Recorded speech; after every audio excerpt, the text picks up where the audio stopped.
G'day, welcome back to Poignant Moments, where we unravel fascinating stories from the past with a calm, soothing twist.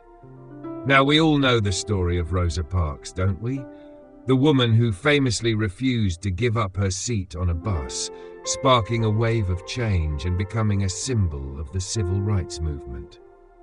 But what if I told you that 9 months before Rosa Parks' brave act, a 15-year-old girl named Claudette Colvin did the very same thing, only her story didn't receive the same attention?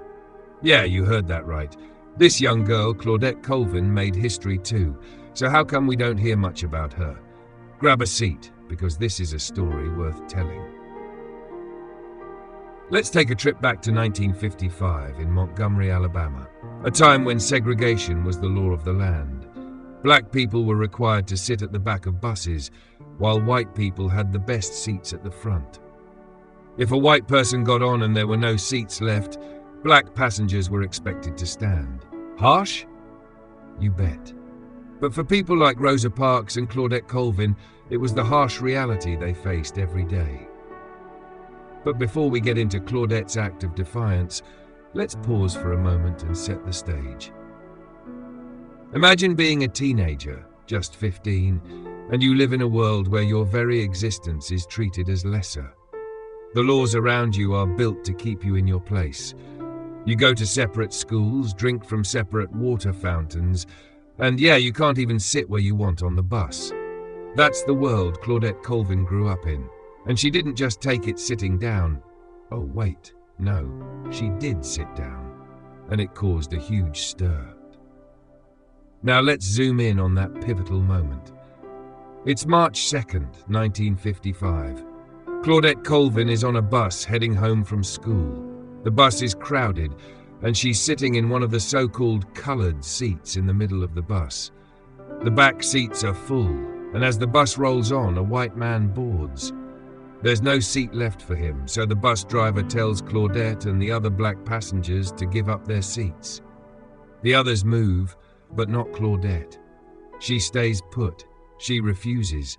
And when the driver orders her off the bus, Claudette doesn't budge. She's arrested. Sounds like a simple act of defiance, right? But trust me, it was anything but simple. Here's this 15-year-old girl standing up, quite literally, for her rights, knowing full well what the consequences could be. But she wasn't thinking about the consequences. She was thinking about how wrong it all was. And that, my friends, is a moment of bravery.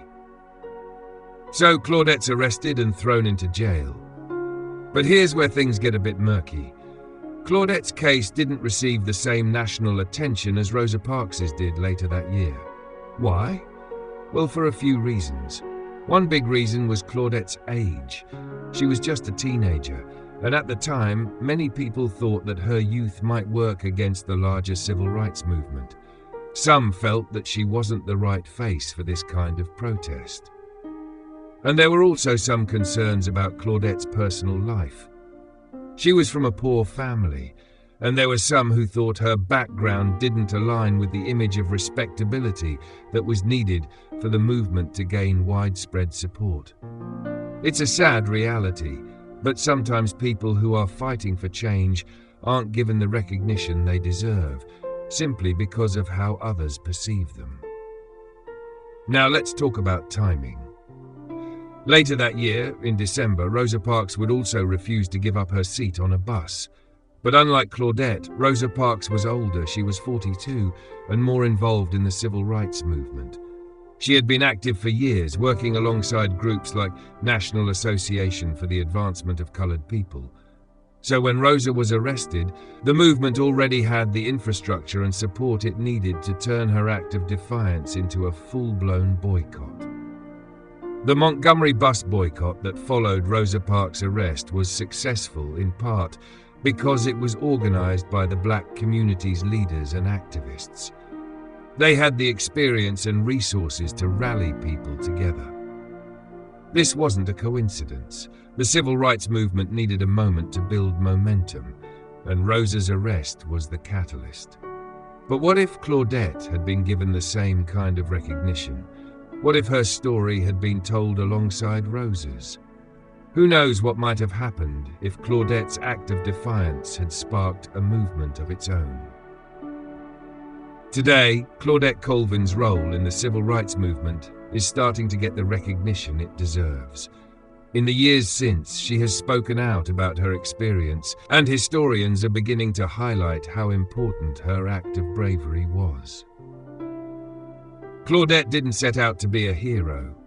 She was just a 15-year-old girl who knew something was wrong and decided she wasn't going to take it anymore. Her story is a reminder that heroes come in all forms. Sometimes they're not the ones who make the front page of history books, but that doesn't mean they aren't important. In fact, sometimes those unsung heroes are the ones who blaze the trail for others to follow.